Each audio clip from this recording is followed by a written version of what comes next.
Hello and welcome to Dean Park Station. This is the Type 2 and DMU Gala. On display today I've got Class 26s, 27, Class 101 DMU and a Class 107 DMU. Hope you enjoy. Any comments, please get in touch. Cheers!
model up for review today is Heljan's Class 26. This is a new release from Heljan. There has been a series of new releases of the Class 26 at the beginning of 2018, both in 26/0 and 26/1 subclasses.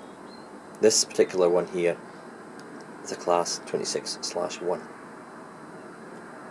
The origins of the Class 26 can be traced right back to the modernisation plan of 1955, when an order was placed for 20 locos for the Type 2 arrangement of locomotive.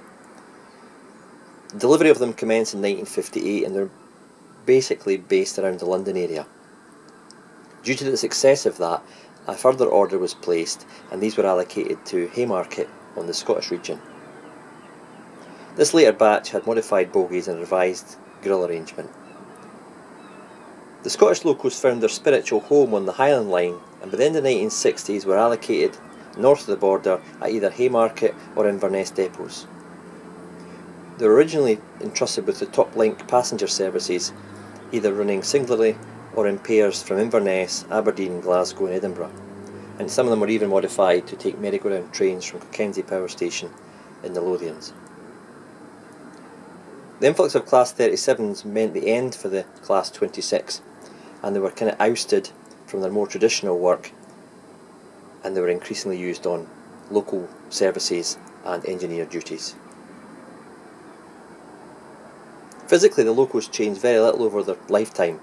Removal of the head code discs, sealing of the front end, gangway doors and removal of cab door windows were the most noticeable. Some locos acquired pairs of headlights before the widespread adoption of the high intensity headlight in other classes. From the Class 26, 13 have made it into preservation.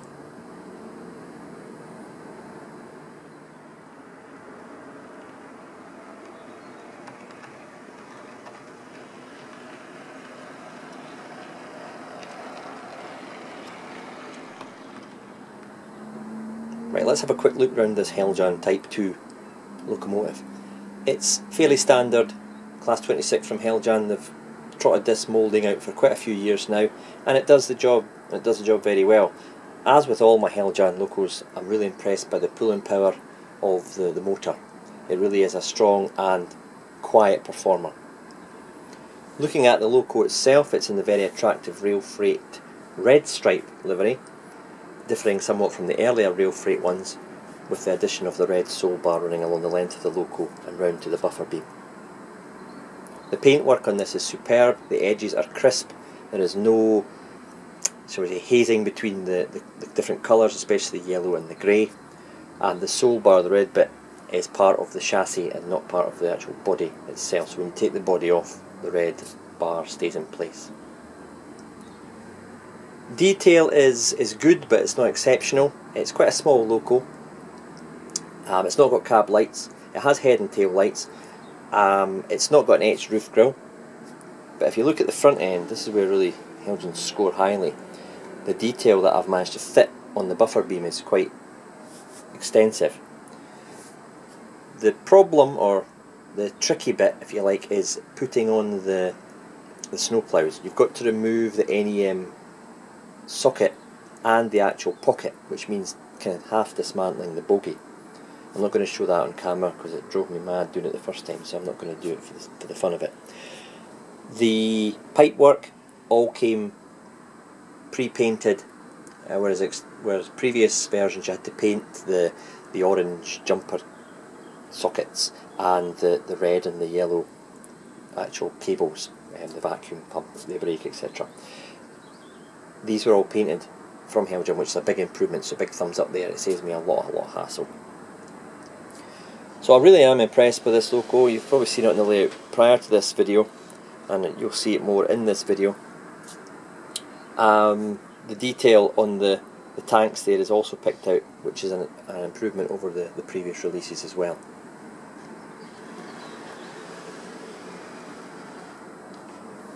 One thing I do find with the Heljan Class 26s, and possibly Heljan are guilty of this in other classes, is the NEM pocket kind of lets the coupler sag a little bit.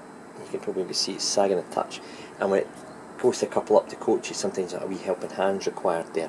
So maybe that's one area where I would kind of score it down. I'm nitpicking here, it's an excellent model, but this cost me £104 and it's got sprung buffers as well.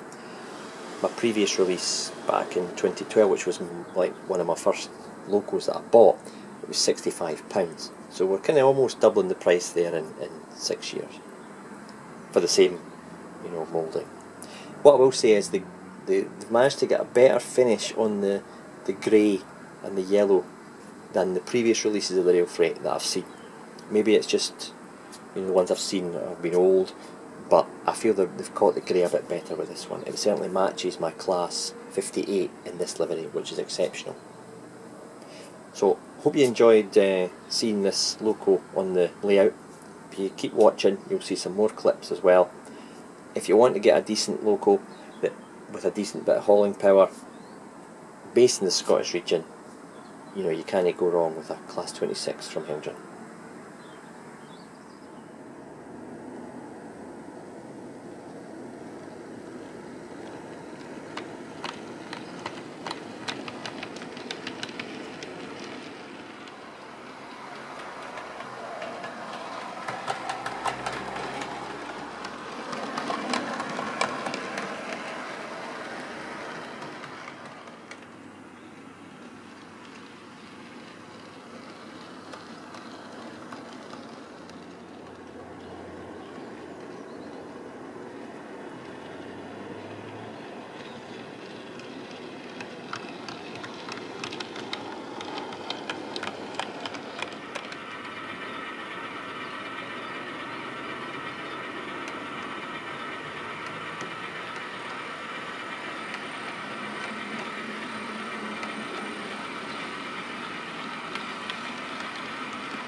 I hope you've enjoyed that video. If you have, why not check out one of my earlier videos? Or if you'd like something from the Network South East region, click on Richard from Everard Junction. The links are on the screen.